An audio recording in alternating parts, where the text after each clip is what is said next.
Hello friends, आज की हमारी क्लास है एक्सेल।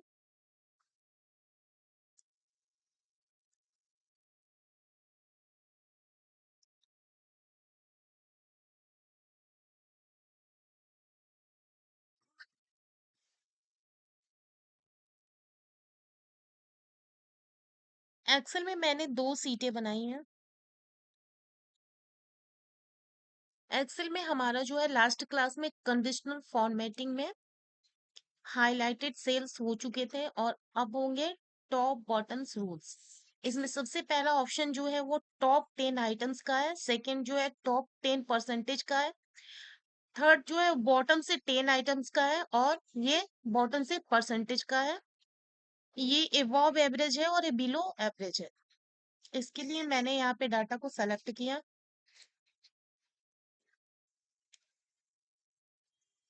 और कंडीशनल फॉर्मेटिंग पे चलती हूँ। टॉप 10 आइटम्स पे चलती हूँ।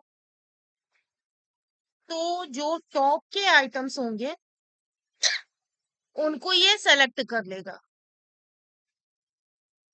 ये जो भी टॉप आइटम्स है उनको इसने सेलेक्ट कर लिया है। जैसे मैंने यहाँ से 10 की जगह पे 9 किया, ऐड किया, तो ऐसे जो टॉप के आइटम्स होंगे उनके टोटल अमाउंट को ये सेलेक्ट कर लेगा। नेक्स्ट जो है वो है टॉप 10%।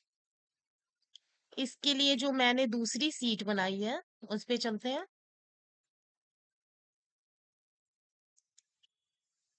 इसमें मैंने स्टूडेंट मार्कशीट बनाई है क्लास 5 की। Roll number, name, surname, total name, Hindi, English, math, Sanskrit, total, percentage, average, pass fail और ग्रेड और रैंक मैंने इसमें निकाला हुआ है। अब इसमें हमें करनी क्या है कि जो परसेंटेज वाला जो रॉ है उसको मैं सेलेक्ट करूंगी, टोटल,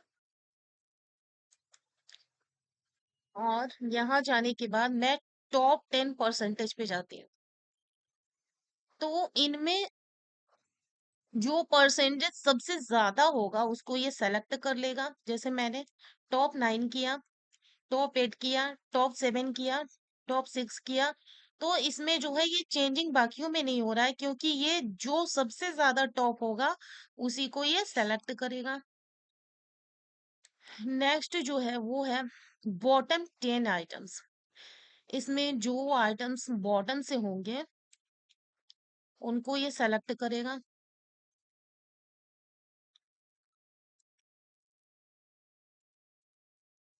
जैसे मैंने ऐड किया तो यहाँ पे 76 और 78 इनका परसेंटेज जो है इन सबसे ज्यादा है, तो इनको इसने अलग कर दिया। अब जैसे मैंने 7 पे किया तो 68.25, ऐसे ये जो है वो बॉटम से इसको सेलेक्ट करता जाएगा। नेक्स्ट जो है वो है बॉटम 10%। ये परसेंटेज को लेगा।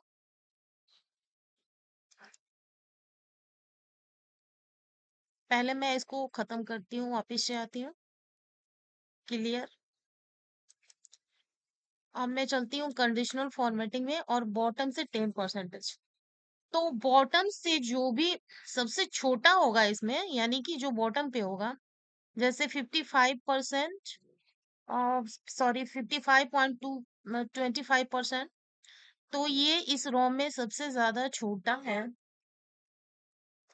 तो इसी सेल को ये ले रहा है। जैसे मैंने यहाँ से इसकी कलर चेंज कर दी, मैंने डार्क ग्रीन कर दी, तो इस रो में जो सबसे छोटा होगा उसको ये सेलेक्ट कर लेगा। नेक्स्ट जो है वो है एवरेज। एवरेज के लिए पहले मैं इसको क्लियर करती हूँ, फिर एवरेज पे चलती हूँ और यहाँ जाने के बाद एबव एवरेज। तो इसमें जो भी एवरेज जिस इस रो में जो भी जिस भी सेल की एवरेज ज्यादा होगी उसको सेलेक्ट कर लेगा और बाकी सबको अनसेलेक्ट कर देगा। दूसरा जो है बिलो, में जो भी रो बिलो होगी यानी कि कम होगी उनको ही ये सेलेक्ट करेगा।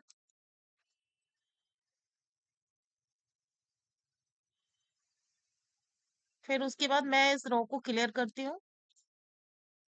अब मुझे जाना है कंडीशनल फॉर्मेटिंग के डाटा बार में। जैसे मैंने यहाँ पे सेलेक्ट किया है टोटल, ये डाटा को सेलेक्ट करेंगे और यहाँ जाने के बाद ये जो है ये टेक्स्ट को नहीं नंबरिंग को सेलेक्ट करेगा क्योंकि ये ग्राफ है।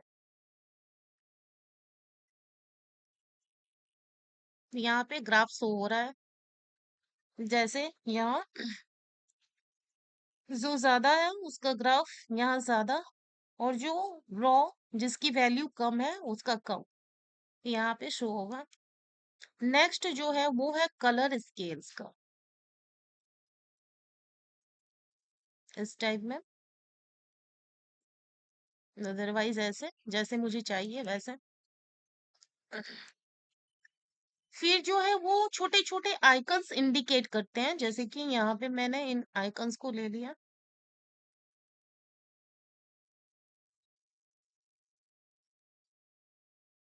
जैसे मुझे एक प्रॉपर डाटा बनानी है तो मैं इसका यूज करूंगी। तो ये था हमारा कंडीशनल फॉर्मेटिंग। नेक्स्ट ऑप्शन जो है वो है फॉर्मेट एज टेबल का। जैसे मैं यहाँ से दूसरी शीट लेती हूँ यहाँ पे, और मैं यहाँ से पहले टेबल सेलेक्ट करती हूँ।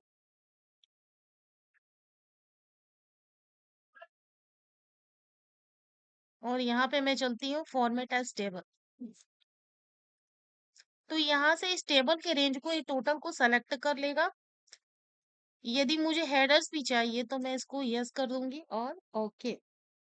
तो इस टाइप से ये फिल्टरिंग लगा करके एक टेबल आ जाएगी।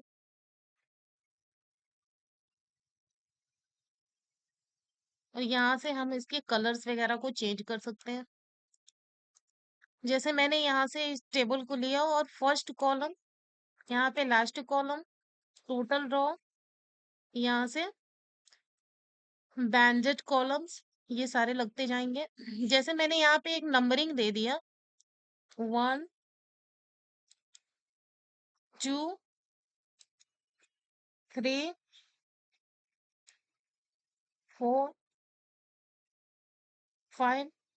अब मैं यहाँ से देखूंगी, जैसे यहाँ फिल्टर पे मैंने देखा तो यहाँ 1 2 3 4 यही मैंने लिखा है। जैसे मैंने यहाँ से 1 को हटा दिया और ओके कर दिया तो यहाँ 1 वाली रो जो है वो हाइड हो जाएगी। तो ये साथ साथ फिल्टर भी लगाता चलता है। इसके बाद हम कोई सा भी, जैसे कि मैंने किसी टेबल को यहाँ से पहले से जो बनी हुई है,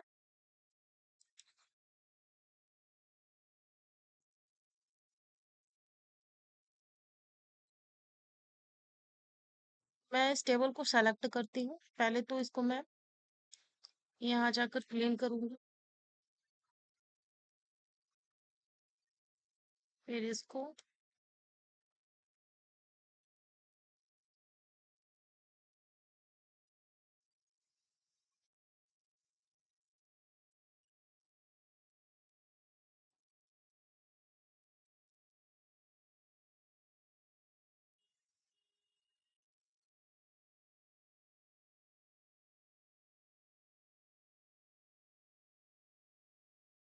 जैसे ये टेबल है मेरी, मैं इसको सेलेक्ट करती हूँ और मुझे जाना कहाँ पे है, तो फॉर्मेट टेबल पे जाना है। जैसे मैं किसी भी टेबल को यहाँ से चूज करूंगी और यहाँ पे ओके, तो ये इस हिसाब से इस टेबल को ये ले लेगा।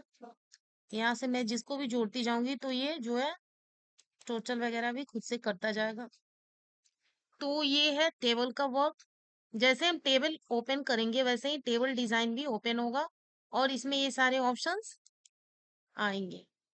जैसे मुझे न्यू टेबल डिजाइन बनानी है तो मैं यहाँ से इसको फॉर्मेट वगैरह में, जैसे कि मुझे यहाँ से क्या करना है कि फॉन्ट वगैरह चेंज करना है या फिर फॉन्ट का साइज वगैरह बढ़ाना है, तो इसके लिए मैं यहाँ से इस पे कलर वगैरह यदि चेंज करना है मुझे तो मैं यहाँ से चेंज कर सकती हूँ। अब इसके बाद जो है, टेबल के बाद जो है, इसमें ऑप्शन आता है सेल स्टाइल का।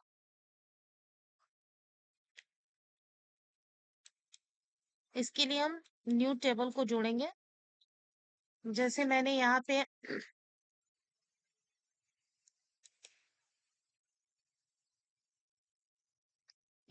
सेलेक्ट किया, और यहाँ पे मैं चली गई बॉर्डर पे, ऑल बॉर्डर्स, और यहाँ मैं सेल स्टाइल में जाऊंगी। यहाँ जाने के बाद मैं क्या करूंगी कि इसको मर्ज कर लूंगी। उसके बाद मैं चलती हूँ सेल स्टाइल पे। यहाँ से मैं बॉर्डर के लिए जो भी कलर लूं, मैं जैसे हमारे इन सारे कलर्स में से जो भी कलर मैं लेना चाहूँ, यहाँ से मैं ले सकती हूँ। इसमें एक और चीज होता है, जैसे कि विनवर्ड में हेडिंग जिसको हम सेलेक्ट करते हैं, तो इसमें हेडिंग इससे सेलेक्ट किया जाता है सेल स्टाइल से। Heading 2, heading 3, heading 4, title, total. अब मुझे इसमें जो भी टाइप करना होगा तो ये टाइप होगा। जैसे मैंने यहाँ पे लिख दिया सेल, और इसको मैंने सेलेक्ट किया। इसका फॉन्ट मैं यहाँ से चेंज कर लेती हूँ, और यहाँ से इसको इंक्रीज कर लेती हूँ। इसके बाद मैं सेल स्टाइल में चलती हूँ और हेडिंग्स में इसको कन्वर्ट कर देती हूँ, तो ये बीनवर्ड की तरह ऐसे हेडिंग्स वगैरह में कन्वर्ट हो जाएगा।